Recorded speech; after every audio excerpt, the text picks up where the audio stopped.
My name is Mohammed Mukhtar Jama Farah, and I am the real Mo Farah. Sir Mo Farah, four-time British Olympic gold medalist. I declare open the Games of London. Mo Farah's got the double! He's the Olympic champion again! Overnight in 2012, he was catapulted to national treasure status after winning both the 5,000 metres and the 10,000 metres at the London Olympics. But the British hero had a secret, one he had concealed since arriving in London from Somalia, aged just 8. Most people know me as Mo Farah, but it's not my name or it's not the reality. The Olympic athlete had been given another boy's identity to come to Britain, and today we are telling his story for the first time. It broke me.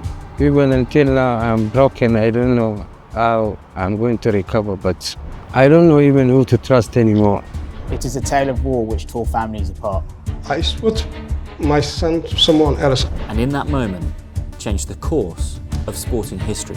I'm Kamal Sultan, news reporter. And I'm Andy Earing, chief foreign correspondent. This is Daily Mail Investigates.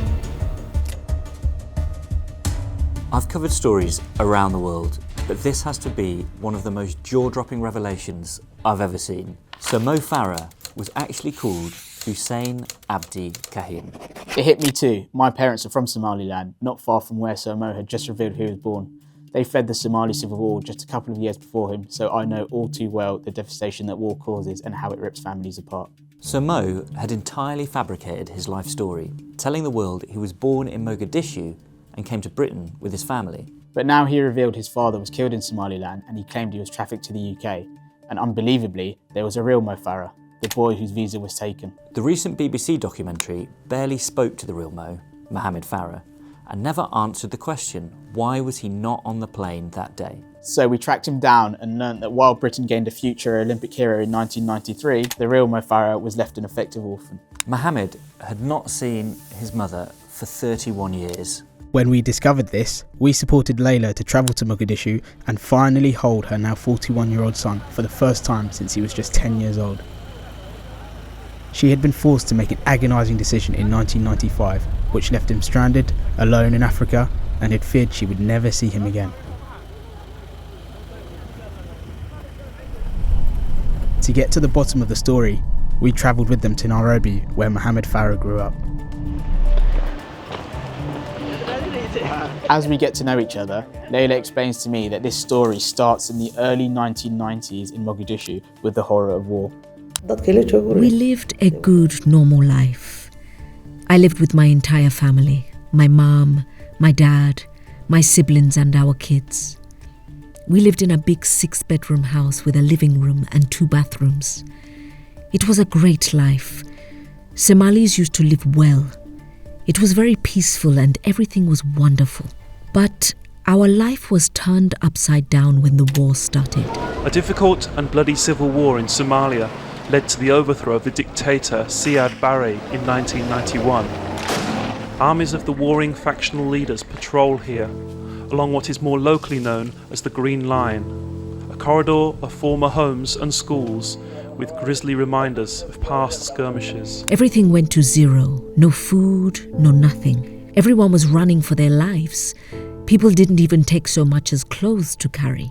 We were all looking for a place to sleep.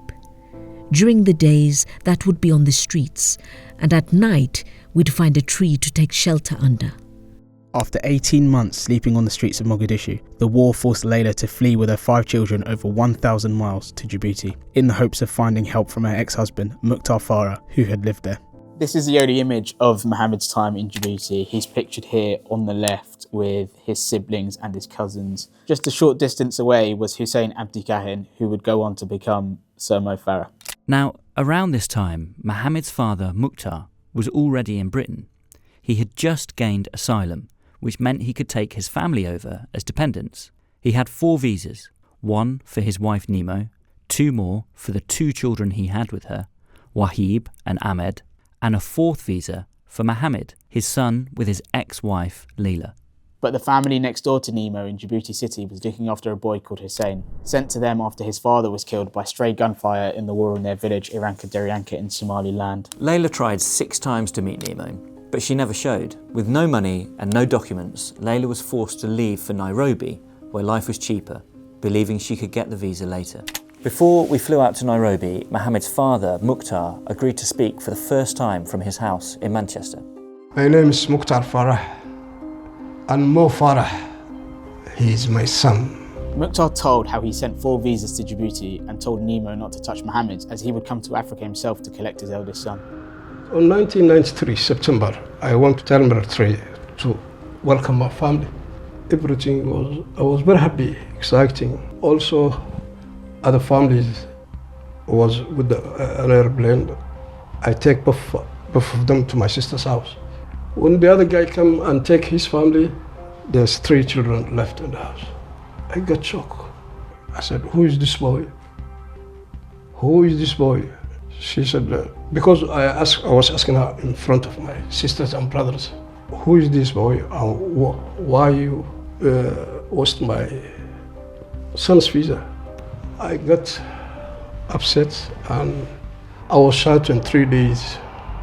3 days. Then I said, I have to take the boy and her to the home office and tell them the truth. It was Friday when I took the decision. On Saturday, she told me, this guy don't have any family. Completely, he don't have any family. He's the only guy survived from his family. I couldn't take my decision to take them to the homes. I asked myself, if you take this boy to the homes, they will put him back to Somalia. He don't have mom or father or brother or sister. I said, maybe Allah will examine you how to deal with this situation. I changed my decision. I accept him as a son to be part of my family. Everything was okay, good. I didn't forgive my wife till now because what she done to my son. Nemo told Mukhtar that her neighbours warned her she would be turned away if she didn't fill all 3 visas. And this is the sliding doors moment where both boys' lives would be changed forever. Nemo claimed not wanting to be turned away, and with seemingly no other safe option, she swapped Mohammed's visa for Hussein's. Since that night, every step I take, I'm telling myself, you are guilty, you're guilty, you're guilty, you're guilty, because I was guilty. I switched my son to someone else. I never regret my decision. I never ever regret. Because what I was doing is good. I was saving a human being, young boy like my son. When I making this decision, I knew my son was there, but I couldn't help it.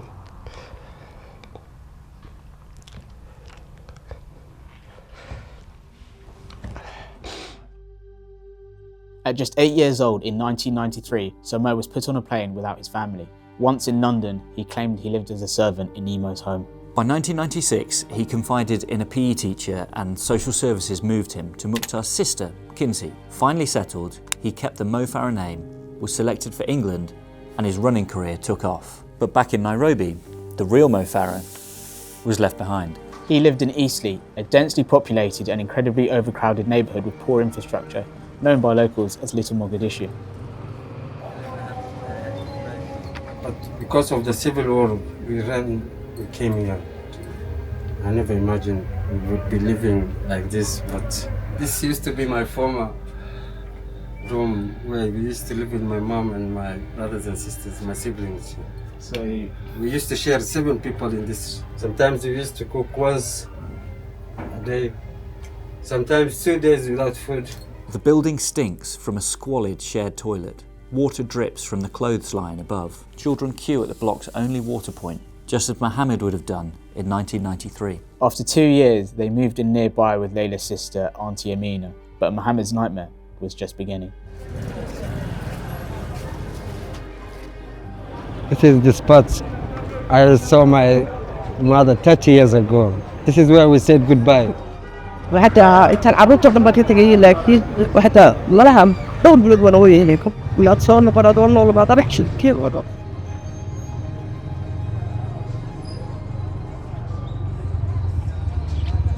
Layla thought Mohammed still had a UK visa.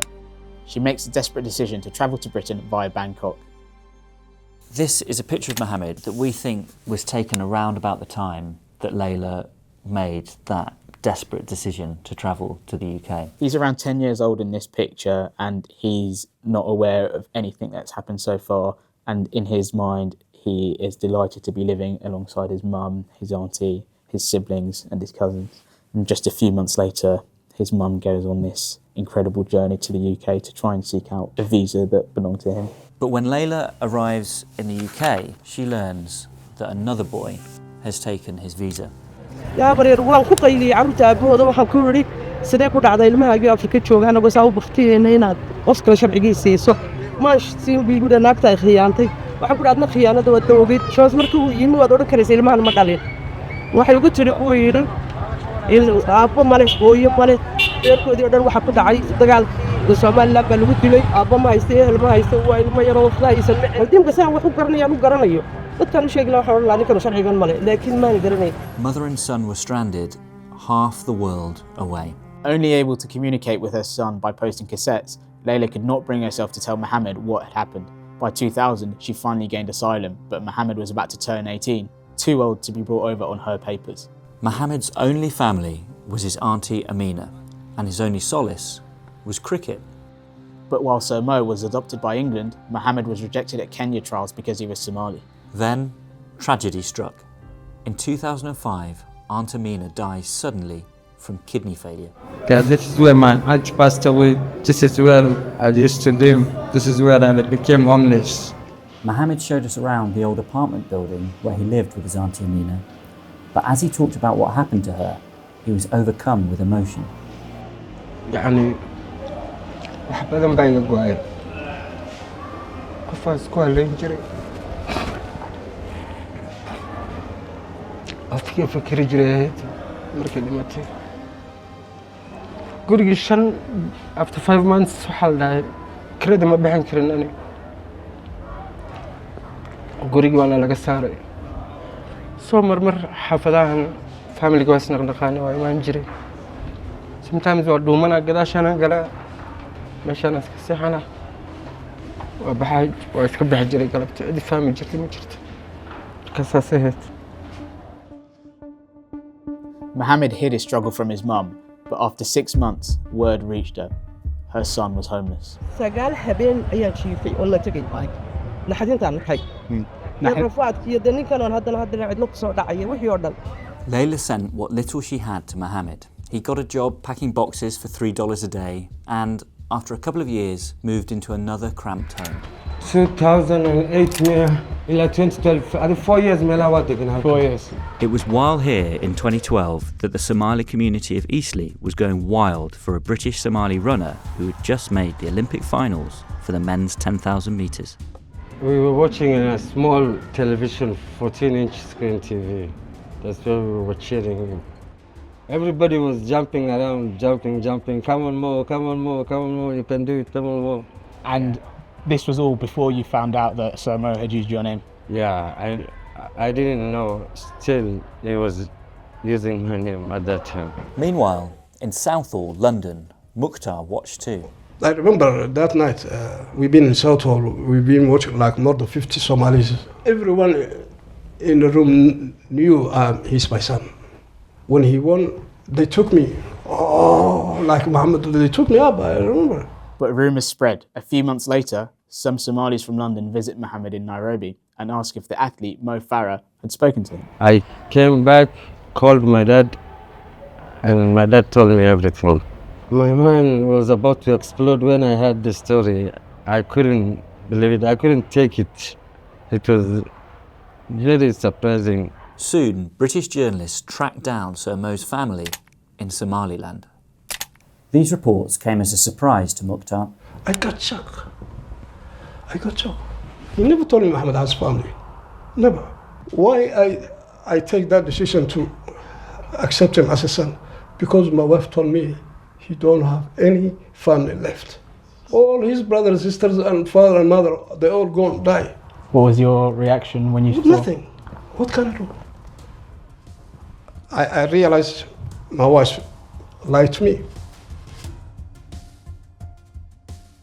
In London, Mo Farah blended fact with fiction in a 2013 autobiography to explain the discovery of his relatives in Somaliland. In Nairobi, Mohammed made no efforts to contact the superstar, even after he won double gold again at Rio 2016. Mohammed told us he had no interest in interfering in Sir Mo's life, and he never wanted to exploit the secret that he knew he had. In fact, at Rio 2016, Mohammed piled into a bar to watch Sir Mo run, and joked with locals that he was the real Mo Farah.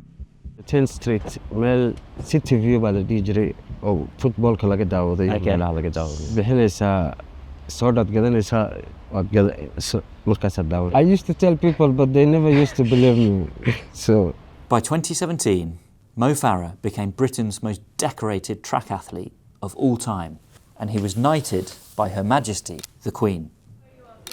noloshiisii habeen iyo maalin ku day and night camal. He was living high life. I was very poor. In 2019, Mohammed reunited briefly with his father Mukhtar in Somaliland. marna waa ku xanaaqsanaa marna but wax kasta waa iska cafiyay. I forgave him. Uu ii sheegay wax kasta waa abo waxaan samayn karo male markaas aniga isagana wuxuu samayn karay male.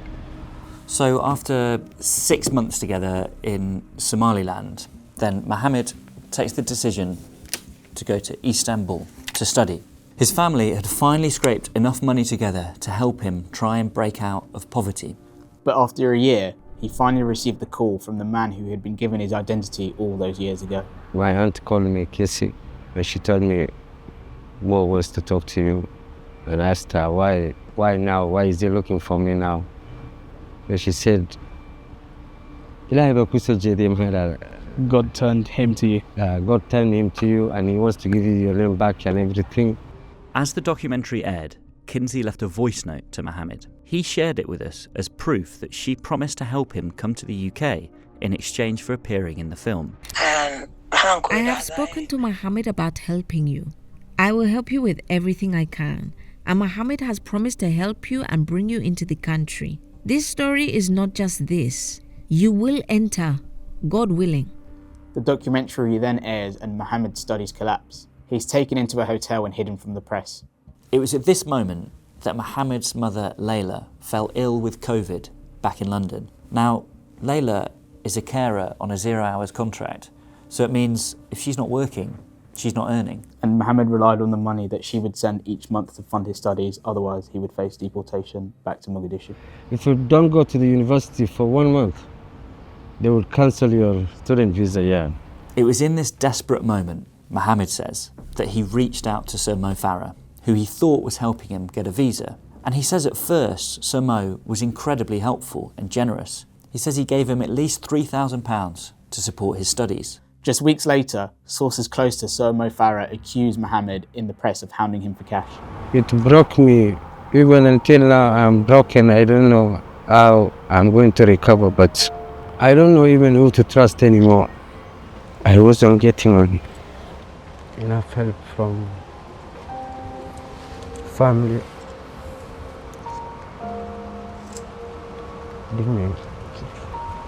And that gets twisted, and then they turn it back to me and they say I'm threatening him, telling him to send me money, and still betrayed. Still they're breaking me. I don't know what they want to do.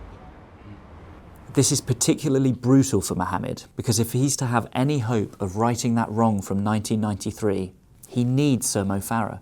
We connected Mohammed with Jacqueline Mackenzie of human rights law firm Lead A. But I think a letter from Mo Farah would go a long way. It's not a deciding factor, but it will go a long way because of who he is. In the meeting with his lawyer, Jacqueline, she said something that shocked us. Mohammed will need to take a DNA test. He has to prove to the Home Office that he is a real Mo Farah and the son of Mukhtar and Layla. After waiting for several weeks, the DNA test results finally came back. They proved that Mohammed is the son of Mukhtar and Layla. He is the real Mo Farah. This now forms a key part of Mohammed's case. It is the day Mohammed has been dreading. Time to say goodbye. It's 12:30 in the morning. We're just waiting in the car park now for Layla and Mohammed to come down to get Layla's flight. It's a pretty sad mood, really. She spent the last 2 months with Mohammed in Mogadishu and in Nairobi after being apart for more than 30 years. It's going to be a very emotional car ride. This could be the last time Mohammed ever sees his mother, Layla. We are going to the airport to say bye-bye to my mom.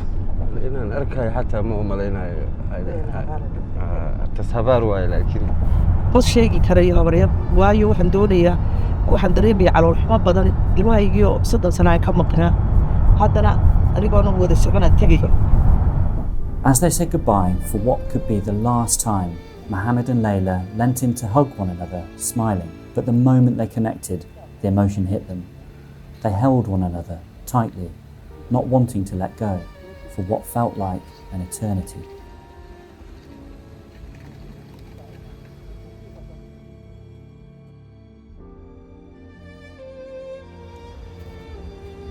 Very emotional, very sad.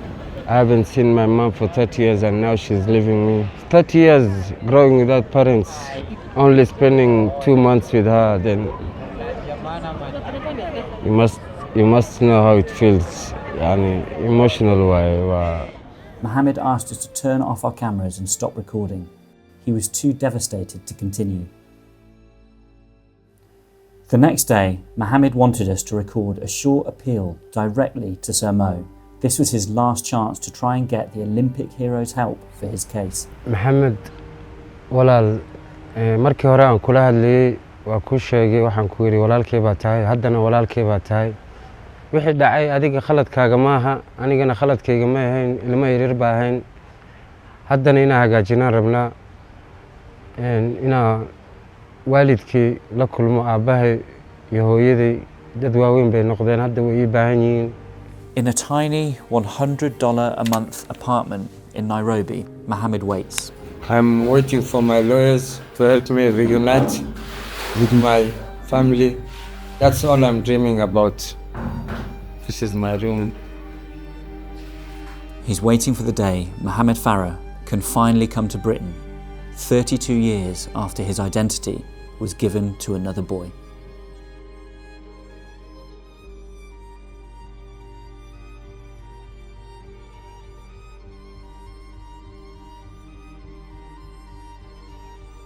So I came here to tell you some good news. Sir Mo has agreed to write you a letter and he sent that letter to Jacqueline.